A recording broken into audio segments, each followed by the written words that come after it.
উপস্থিত বিভিন্ন রাজনৈতিক দলের জাতীয় নেতৃবৃন্দ ও প্রিয় বন্ধুগণ, সবাইকে জানাই আসসালামু আলাইকুম। আমি এই মিটিংয়ে আসার সময় আমাদের এক নেতা, ছোট ভাই রিপন মাহমুদ, সে আমাকে এই টুপিটা পরাই দিল, বলে যে এটা পরে যান, জিন্না ক্যাপ।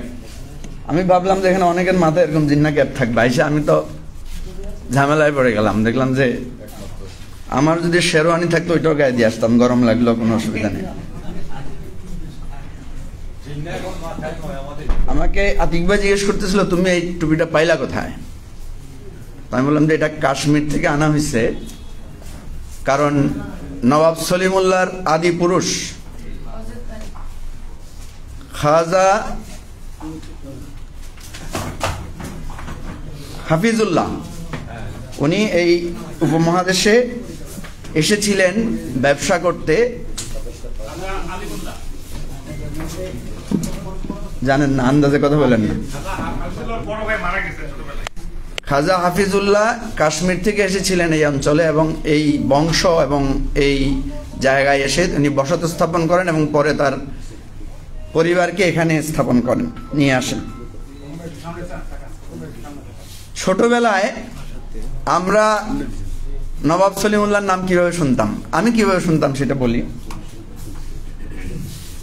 কোনো কাজ করতে একটু আলসে দেখাইলে মা বাবা বলতো, তুমি কি নবাব সলিমুল্লাহ হয়ে গেছো নাকি? কি বলতো না? আমাদের বয়সে যারা আছেন তারা অবশ্য জানেন, বাপটা এমন যে একেবারে নবাব সলিমুল্লাহ। একটু ভালো পোশাক পরিচ্ছদ পরলেও বলতো, তোমার ভাবসাব তো একেবারে নবাব সলিমুল্লাহর মতো। তো তখন আমাদের কাছে মনে হইতো যে এই নবাব শব্দটা মানে হচ্ছে যারা খুব পরিপাটি থাকে, খুব ভাবসাব নিয়ে থাকে এরা। কিন্তু বাস্তবতায় আমরা যেটা দেখলাম যে নবাব সলিমুল্লাহ এমন একজন ব্যক্তি, একটা বনেদি পরিবারের লোক হয়েও তিনি তার জীবনকে, তার অর্থ সম্পদকে যেভাবে মানবতার জন্য ব্যয় করেছেন, এটা পৃথিবীর ইতিহাসে একটা বিরল নজির। আমাদের এবি পার্টি যখন শুরু হয়, আমরা প্রথম থেকে একটা নীতি নিয়েছিলাম যে এই আমাদের অতীতের যত বর্ণাঢ্য লোকেরা আছে, যারা আমাদের ফাদার্স ফিগার, ফাদার্স যাদেরকে আমরা বলতে পারি যে আমাদের এই জাতির বিভিন্ন পর্যায়ের পিতা, আমরা তাদেরকে স্মরণ করি। তার মধ্যে একজন হচ্ছে নবাব সলিমুল্লাহ, এবং সেখানে আমরা লিখেছি শহীদ খাজা নবাব সলিমুল্লাহ। শহীদ কেন বলেছি, এটা আমার এক বন্ধু এখানে কবি কিছুক্ষণ আগে বলে গেছেন যে নবাব সলিমুল্লাহকে হত্যা করা হয়েছিল। এই জন্য হত্যা করা হয় নাই যে তার সম্পদের জন্য, এই জন্য হত্যা করা হয় নাই যে ব্রিটিশদের সাথে তার অন্য বিষয় নিয়ে কোনো ঝামেলা ছিল। কারণ আপনারা জানেন যে ব্রিটিশদের সাথে তাদের সম্পর্ক ভালো ছিল, এবং সম্পর্ক ভালো ছিল বলেই এই নবাব উপাধিটা তাদের পরিবারকে অতীত থেকে দেয়া হয়েছে। এবং নবাব পরিবারের বাংলাদেশের এই উপমহাদেশে যে অবদান, তিনটি বড় অবদান হচ্ছে, একটি হচ্ছে বঙ্গভঙ্গ, একটি হচ্ছে ঢাকা বিশ্ববিদ্যালয় বুয়েট টুয়েট আপনারা যা আলোচনা করলেন, এগুলো করেছেন, এগুলো প্রতিষ্ঠা করা, আর যুগান্তকারী অবদান হচ্ছে মুসলিম লীগ নামক একটি রাজনৈতিক দল প্রতিষ্ঠা করা। নবাব সলিমুল্লাহর কোন জিনিসটা আমাকে টানে? আজকের জমানায় আপনারা দেখবেন একটু ভালো বংশ, একটু ভালো স্মার্ট ছেলেমেলে হলে তারা বলে যে আই হেট পলিটিক্স, আমি রাজনীতি করতে চাই না।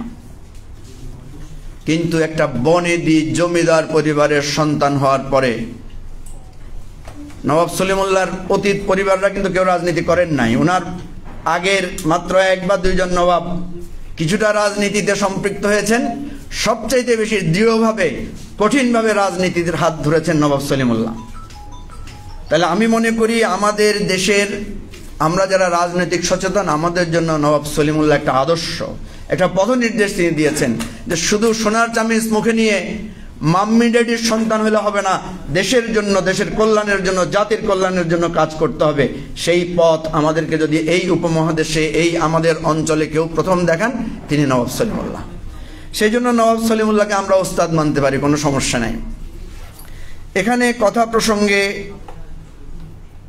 মুসলিম লীগের কথা এসেছে। আতিক ভাই বললেন মুসলিম লীগের অনেক অবদানের কথা, কিন্তু আমি মুসলিম লীগের একটা খুব খারাপ কাজ মুসলিম লীগ করেছে আমাদের জন্য, সেটা এখানে বলতে চাই, অনুমতি যদি দেন আর কি। পরে আবার তাবারক পাবো তো না? ওইটা আচ্ছা, তাবারক পাবো, ওনারা আশ্বাস দিয়েছেন বলার জন্য। মুসলিম লীগ আমাদের আজকের যে দুঃশাসন, এই দুর্দশা, এটার জন্য দায়ী। কি একমত আপনারা? আন্দাজে করলেন ঠিক। মুসলিম লীগের সবচাইতে খারাপ অবদান, সবচাইতে খারাপ কাজ যেটা করেছে, শেখ মুজিব নামে একটা নেতার জন্ম দিছে মুসলিম লীগ। কি ঠিক আছে? কেউ তো ঠিক করলেন না। এই যে পাকিস্তান রাষ্ট্রটার ভাঙন শুরু হয়েছে, আমার দৃষ্টিতে, আমি একজন পলিটিক্যাল সায়েন্সের ছাত্র এবং আমি কিছুদিন শিক্ষকতাও করেছি রাজনীতির উপরে, এর সূচনা হয়েছে মুসলিম লীগের অন্তর্দ্বন্দ্ব দিয়ে। মুসলিম লীগের দলীয় কোন্দল, অন্তর্দ্বন্দ্ব থেকে এই পাকিস্তান রাষ্ট্র যেই তিল তিল করে স্বপ্ন নিয়ে গড়ে উঠেছিল, সেটার ভাঙনটা শুরু হয়েছে। এবং 54 নির্বাচন থেকে শুরু করে 70 নির্বাচন যদি আপনি দেখেন, সব মুসলিম লীগের প্রোডাক্ট। আর এই যে মুসলিম জাতীয়তাবাদী চেতনা, মুসলিম মানে কিন্তু মৌলবাদী ছিল না। মুসলিম লীগ কোনো মৌলবাদী সংগঠন ছিল না। মুসলিম লীগ অনেক আধুনিক একটা দল ছিল, এবং আপনারা দেখেছেন এখানে মুসলিম লীগের যতগুলো নেতা বক্তৃতা দিয়েছেন, আমি স্যালিউট করি। সবাই কত সুন্দর, কত পলিশড, কত তথ্যবহুল বক্তব্য দিয়েছেন। সব রাজনৈতিক দলে কিন্তু আপনি এটা পাবেন না। প্রত্যেকটা নেতা একদম শুরু থেকে শেষ পর্যন্ত যতগুলো নেতা বক্তৃতা দিয়েছেন, প্রত্যেকের নেতার বক্তব্য দেখবেন খুবই গোছালো ছিল। তাহলে আমি যেটা মনে করি যে নিজেদের ভুল, নিজেদের ত্রুটি থেকে ভুলে গেলে চলবে না। এখানে আমরা বারবার ঐক্যের কথা বলি, আমরা তো ঐক্যবদ্ধ ছিলাম। কারণ আপনারা দেখেন নাই, শেখ হাসিনা আর জামাতের নেতার একসাথে বসে সংবাদ সম্মেলন করছে, পার্লামেন্টে মিটিং করছে, দেখেন নাই? দেখছেন কিনা?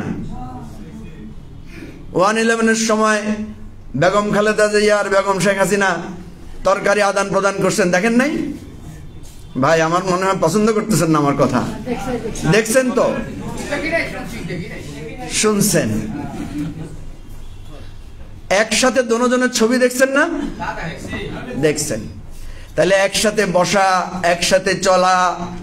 পাকিস্তান গঠন হওয়ার আগেও আমরা দেখেছি মুসলিম লীগ, আওয়ামী লীগ, জামাত, এই আরো যত ওলামা ইসলাম বিভিন্ন রকম আছে, সবাই তো একসাথে বসছেন, একসাথে রাজনীতি করছেন। সেই ঐক্যটা কিসের ঐক্য ছিল? সেটা কি কল্যাণের ঐক্য ছিল? সেটা কি আদর্শের ঐক্য ছিল? নাকি ক্ষমতার ভাগ বাটোয়ারার ঐক্য ছিল? যদি ক্ষমতার ভাগ বাটোয়ারার ঐক্য হয়ে থাকে, তাহলে কি সেই ঐক্য কি আমরা আবার চাই? আমরা আর চাই না।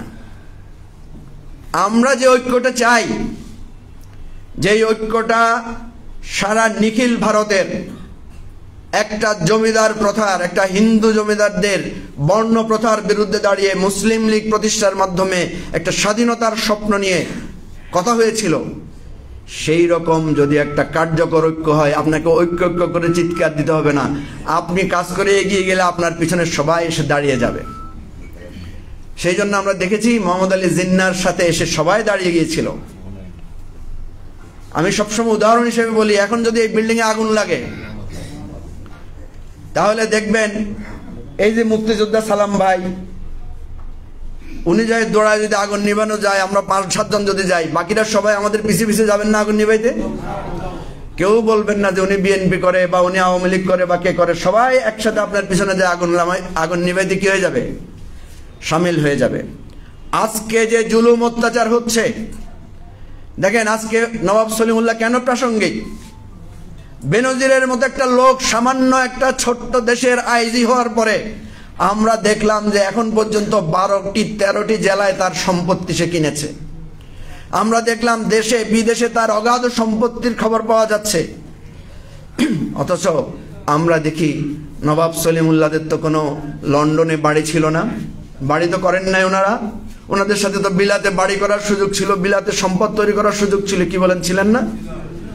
ওনারা নিজের সম্পদ ওয়াকফ করে দিয়েছেন পরিবারকে দেন নাই, পরিবারের উত্তরাধিকারকে দেন নাই, ওয়াকফ করে দিয়েছেন যাদের সম্পদ নিয়ে কেউ দাবি করতে না পারে সন্তানেরা। সেই ওয়াকফ সম্পত্তি আজকে আমরা ভোগ করছি। আমরা বিভিন্ন প্রতিষ্ঠান, বিভিন্ন জায়গায় যেখানে দাঁড়িয়ে আছি সেখানেও আজকে নবাবদের সম্পদ। সেই জন্য প্রিয় ভাইয়েরা আমার, বোনও আছে, একজন বোনেরাও আছেন, আমাদেরকে নবাব সলিমুল্লাহর যে পথ তিনি দেখিয়েছেন, নিজের সম্পদ, নিজের সম্মান, নিজের আত্মমর্যাদা, নিজের সমস্ত কিছুকে দেশ এবং জাতির জন্য বিলীন করতে হবে। সুতরাং আজকের দিনে বেনজির বা আজিজরা আমাদের আদর্শ নয়, আমাদের আদর্শ নবাব সলিমুল্লাহ।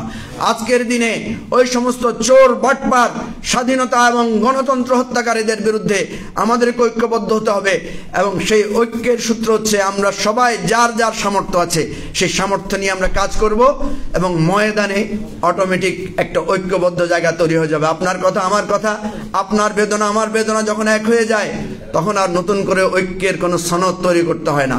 দেখেন না, আপনার এখানে বীর মুক্তিযোদ্ধাও আছেন, মুসলিম লীগও আছেন, জামাতও আছেন, আর লন্ডনে বিলাতি দল লেবার পার্টিও আছে। সবাইকে ধন্যবাদ। আসসালামু আলাইকুম।